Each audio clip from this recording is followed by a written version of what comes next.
اعوذ باللہ من الشیطان الرجیم بسم اللہ الرحمن الرحیم۔ اور اللہ تعالیٰ قرآن پاک میں ارشاد فرماتے ہیں، اور وہ وقت یاد کرنے کے قابل ہے جب تمہارے پروردگار نے فرشتوں سے فرمایا کہ میں زمین پر اپنا نائب بنانے والا ہوں۔ انہوں نے کہا، کیا تو اس میں ایسے شخص کو نائب بنانا چاہتا ہے جو خرابیاں کرے اور کشت و خون کرتا پھرے، اور ہم تیری تعریف کے ساتھ تسبیح و تقدیس کرتے رہتے ہیں۔ تو اللہ تعالیٰ نے فرمایا،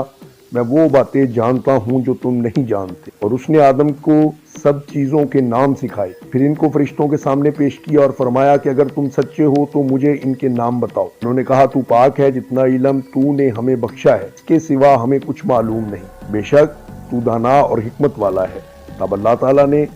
آدم علیہ السلام کو حکم دیا، آدم تم ان کو ان چیزوں کے نام بتاؤ۔ جب انہوں نے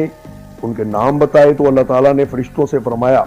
کیوں میں نے تم سے نہیں کہا تھا کہ آسمانوں اور زمین کی سب پوشیدہ باتیں جانتا ہوں، جو تم ظاہر کرتے ہو اور جو تم پوشیدہ رکھتے ہو مجھے سب معلوم ہے۔ اور جب ہم فرشتوں کو حکم دیا کہ آدم کے آگے سجدہ کرو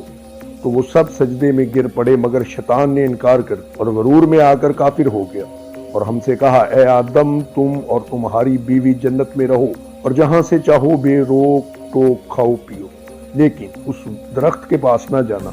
نہیں تو ظالموں میں داخل ہو جاؤ۔ پھر شیطان نے ان دونوں کو وہاں سے پھسلا دیا اور جس عیش و نشاط میں تھے اس سے ان کو نکلوا دیا۔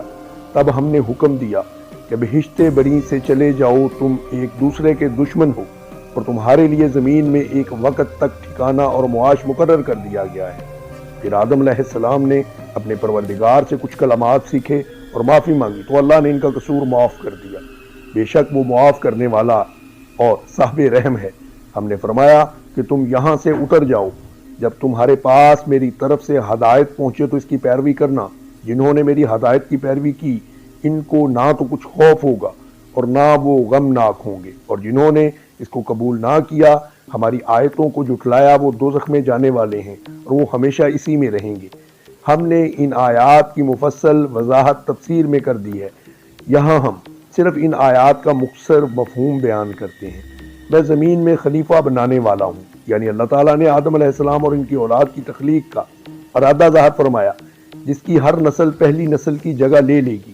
جیسا کہ ایک اور مقام پر بھی فرمایا، اور وہی ہے جس نے تم کو زمین پر خلیفہ بنایا، اور فرمایا وہ تمہیں زمین میں خلیفہ بناتا ہے، یعنی اللہ تعالیٰ نے فرشتوں کو آدم علیہ السلام اور ان کی اولاد کی تخلیق کی خبر دی، جس طرح کسی بھی عظیم کام کو وجود میں لانے سے پہلے خبر دی جاتی ہے۔ فرشتے آدم علیہ السلام کی تخلیق کے بارے میں مزید معلومات اور ان کی حکمت جاننے کے خواہش مند تھے، اس لیے انہوں نے عرض کیا،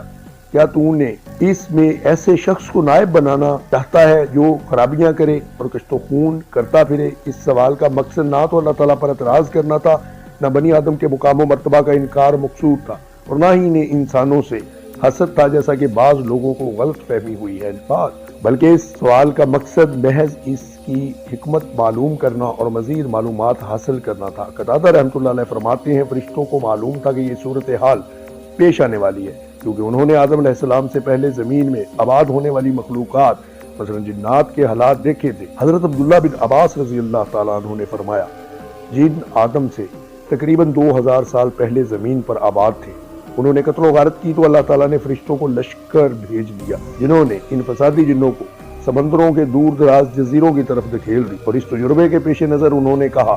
اور ہم تیری تسبیح، حمد اور پاکیزگی بیان کرتے ہیں۔ اس کا مطلب یہ ہے کہ ہم ہمیشہ تیری عبادت کرتے ہیں، ہم میں سے کوئی بھی تیری نافرمانی نہیں کرتا۔ اگر انسانوں کو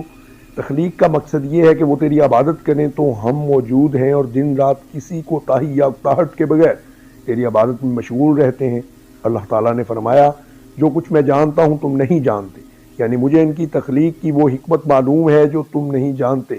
یعنی اس میں نبی، رسول، صدیق، شہداء اور نیک لوگ پیدا ہوں گے۔ حضرت عبداللہ بن عباس رضی اللہ تعالیٰ عنہ نے فرمایا، اس سے مراد ان چیزوں کے نام ہیں جن سے لوگ ان چیزوں کو پہچانتے ہیں اور دوسرے کو اپنی بات سمجھاتے ہیں، یعنی چھوٹی بڑی اشیاء جن سے روزمرہ کی زندگی میں واسطہ پڑتا ہے، مثلا انسان، حیوان، زمین، میدان، سمندر، پہاڑ، اونٹ اور اس طرح جانور وغیرہ۔ حضرت ابن عباس نے فرمایا کہ اللہ تعالیٰ نے انہیں رکابی اور ہنڈیا کا نام بھی سکھایا، ہر جانور، ہر پرندے، ہر چیز کا نام سکھایا۔ حضرت سعید بن جبیر، قتادہ اور دیگر علماء رضی اللہ تعالیٰ عنہم بھی یہی